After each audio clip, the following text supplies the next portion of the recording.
Thousands of Syrians have lost their lives in the conflict between forces loyal to President Bashar al-Assad and fighters opposed to his rule. Now, with the introduction of chemical weapons and possible Western involvement, an end to the conflict still doesn't seem to be in sight. But how did it all start?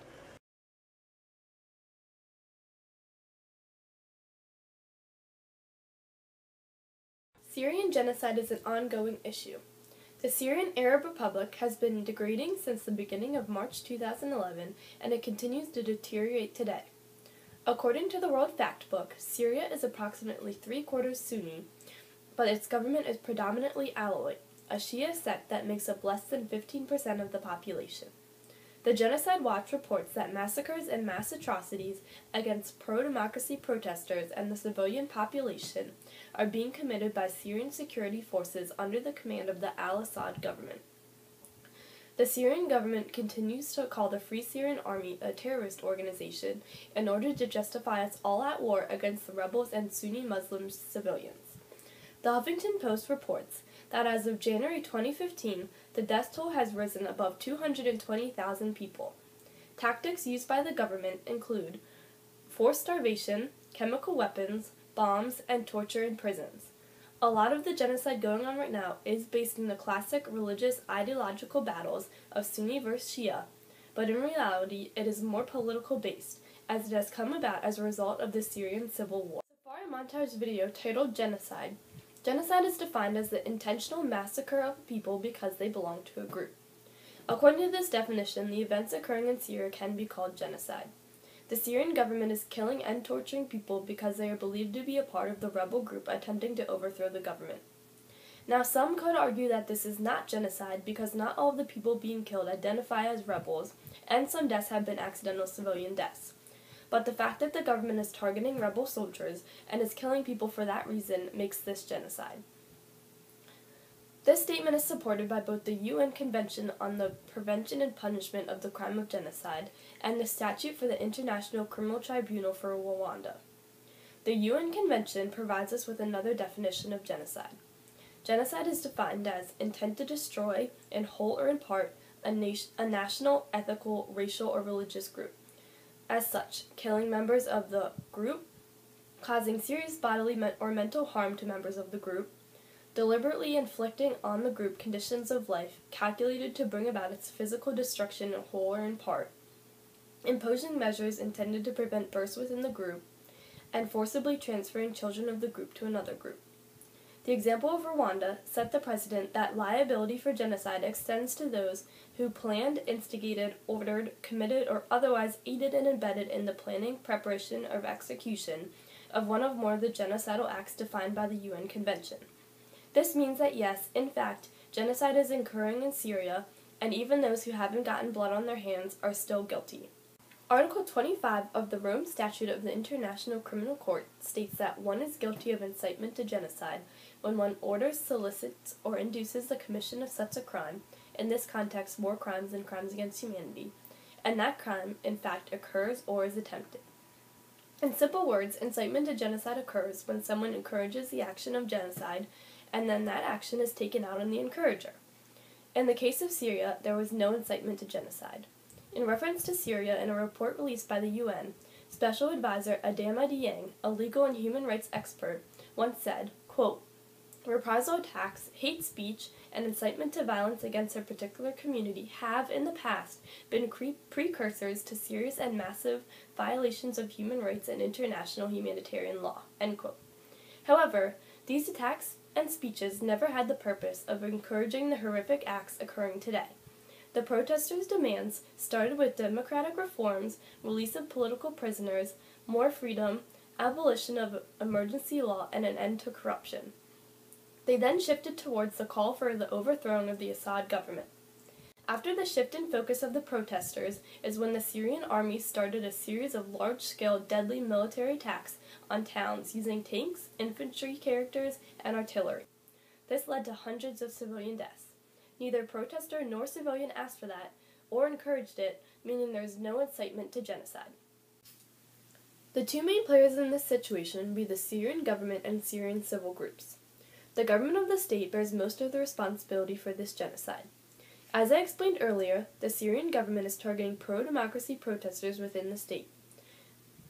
In their views, they don't bear all of the responsibility because they are merely protecting the state and preserving their already existing government. However, as they are the literal killers, they obviously hold a majority of the responsibility. The groups within the state, more specifically the pro-democracy protesters, should hold none of the responsibility. While the Syrian government might blame the victim, no one else should. We have already established that there is no incitement to genocide in this case, so the victim should not be held liable. A third major stakeholder would be international organizations. As stated by the Arabic news company Al Jazeera, when the conflict originally broke out, the Arab League, European Union, and United Nations were quick to condemn the Syrian government's violent response to the protests, and these organizations expressed support for the protesters' right to exercise free speech. Both the Arab League and the Organization of Islamic Cooperation suspended Syria's membership. None of these international organizations bear any responsibility for inciting or performing genocide, but they still might be a little responsible. All of these actions occurred right in the beginning of the conflict, and the conflict has been going on for over 4 years. Maybe what they've done wasn't enough, and maybe they need to do a little more. So the first actor we've named responsible is Bashar al-Assad, who's the president of Syria. And really, the Syrian conflict has occurred as a result of his failure to recognize the right of his citizens to peacefully protest after the torture of 2 teenagers who painted revolutionary slogans on their school wall. And al-Assad's forces opened fire on the protesters, which totally declared that there was no more democracy in his country. And he's also refused to negotiate whatsoever with the opposition forces, and has turned a blind eye to the suffering of thousands of his own citizens. So his failure to act and also his blatant action against his citizens has really caused the genocide.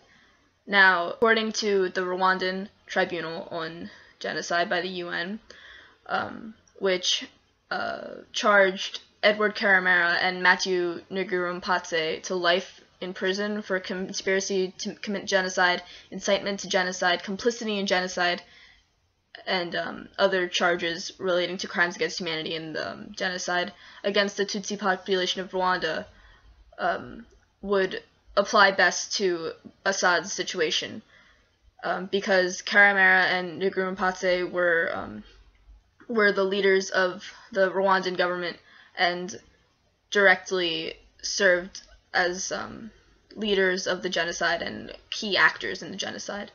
So their punishment, which was life in prison, as I said, would translate to a similar punishment for Assad. However, I believe that the punishments faced by Karamara and Ngurumpatse were too lenient because they caused so much suffering for all of their citizens.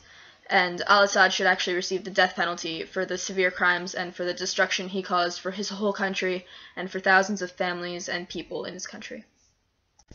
The other actors that could be held responsible in the Syrian conflict would be Russia and Iran. So at first glance, this doesn't really make sense because they're not actually in Syria. However, as 2 democratic nations, Russia and Iran should respect the will of the Syrian citizens to demonstrate peacefully and should uphold their peaceful protest and their opposition to the government instead of Assad's tyrannical regime. So they should be held accountable for their ignorance in the conflict and their obstruction of other countries, including the US, of actually taking action. So the only similar case that could involve a precedent would also be in the Rwandan Tribunal for Genocide, which would be the media case, which is a very unique case to the Rwandan tribunals, in which heads of media in Rwanda were charged with complicity in genocide for their role in promoting the actions of the government, even though they threatened the actual civilians. So the sentences of these media officials were imprisonment for a range from 32 to 35 years, depending on the person, which wouldn't be appropriate for premiers of Russia and Iran because they didn't directly commit an action or an obstruction of justice like in Syria. However, the countries should face some kind of penalty or some kind of sanction because of their complicity in the Syrian genocide. So the ICC should mandate sanctions or mandate fines to be paid by Russia and Iran because they ignored the suffering of the Syrian people and helped Assad to further his agenda. There are two main things that the international community could do to stop the genocide that's going on in Syria. The first would be to strengthen sanctions that are currently in place by the EU, by other organizations in the international community, including the UN or NATO, which include sanctions on luxury goods that include caviar, truffles, and cigars, wines and spirits, leather goods, tableware, clocks and watches, jewelry, gems and pearls, and luxury vehicles. And the thing that those sanctions do is that they stop Syrian wholesalers, Syrian retailers, and Syrian consumers from buying these things, and the sale of them going to taxes that would ultimately benefit the Assad regime.